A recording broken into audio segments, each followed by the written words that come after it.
We're going to have a converging forces, social forces coming across this country. About 8 major forces are going to push us into that understructure and that underclass position. And let me talk about 3 or 4 of them right quick. First thing, across this country, you're going to have an increasing amount of conservatism. Now, I want you all to understand up front what conservatism means. So I don't care whoever uses that word, you know what it means. Conservatism is a new code word for anti-blackism. Okay? Except now a conservative can stand right in your face and tell you and confess that he's a conservative, which means he is a racist and not tell you he's a racist. Racism, right now, we got racism all over America and I can't find one racist. Because that's what conservatism means. Conservatism comes from the root word to conserve. To conserve means to hold on to what you've got, or those who ain't got, as my mother said in a 3rd grade deaf education, you ain't gonna get. That's what conservatism means. And it means nothing else. It means maintain the status quo. It means use every device that you have to give the pretense that what you see is normal. And right now there's a conservative move in this country going from the White House across this land through the Congress that says whatever exists all over this nation and in Los Angeles is normal. They want you to believe that it's normal to go out in Los Angeles and see all the drug abuse and all the crime, all the poverty, and all the suffering of black folk lying and sleeping on the streets, drugged out, doped out. They want you to believe that's normal. That's what conservatism means, maintain the status quo. It also means to reinstitute white authority, white values, so you hear them talk about family values and all these other kind of things, and also white superiority. So when people start talking about they want to go back and be a conservative, you ask them, what are you trying to conserve? When my people don't own anything and you own 100%, what have I got to conserve? When you hear blacks going around screaming about they're a black conservative, you ask them, what are you conserving? Tell me one point in history that you found something that you want to conserve. Now, it's not all whites that are conservatives. There is an element that's got everything. That want to make that it's the greed over need. They want to hold on to everything. And so, we're going to have a massive flow. Everybody's going to be talking about conservatism. You're going to see people politically switching, talking about they're moving to the far right.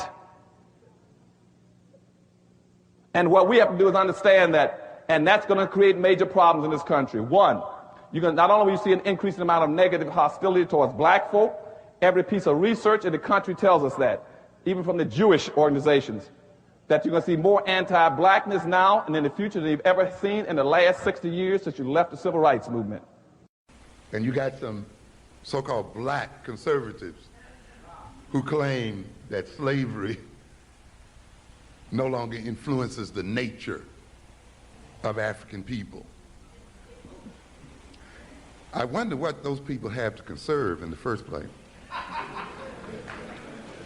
Are they conserving power? They're conserving wealth. What does a black conservative conserve? You know, you have to conserve something. And since they have very little, if anything, they must only be conserving the system that has created their poverty to begin with.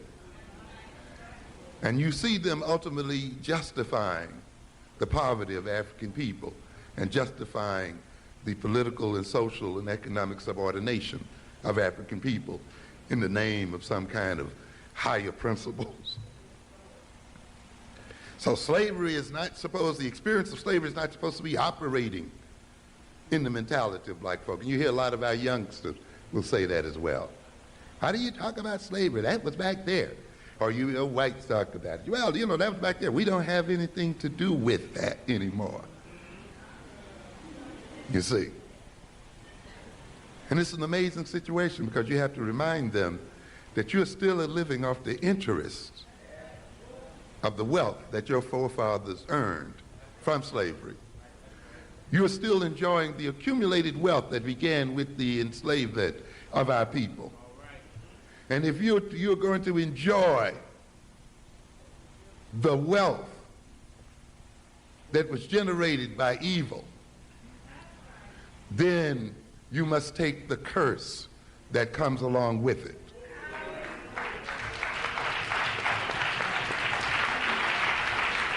And therefore, even though you personally had nothing to do with it, but because you have received stolen goods, you must pay the price as well.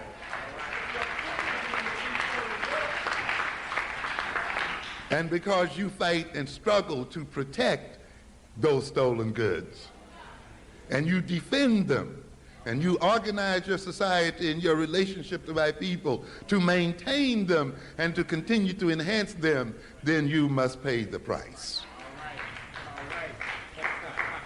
That's why you live in terror. That's why you're stabbed in these streets. That's why you're going to suffer, no matter how good you are, no matter how liberal you are.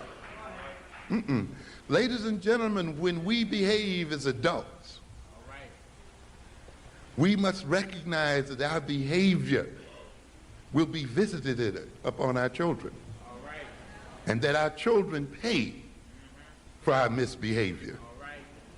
As we say, an act does not end at the point of its occurrence. It continues to reverberate into the future and down across the generations. And that's why when you behave in a particular way, you have to think in terms of 7 generations from your behavior as to how what you're going to do is going to affect those generations later on. And even though those children may appear to be so-called innocent, they will still pay the price of your own misbehavior.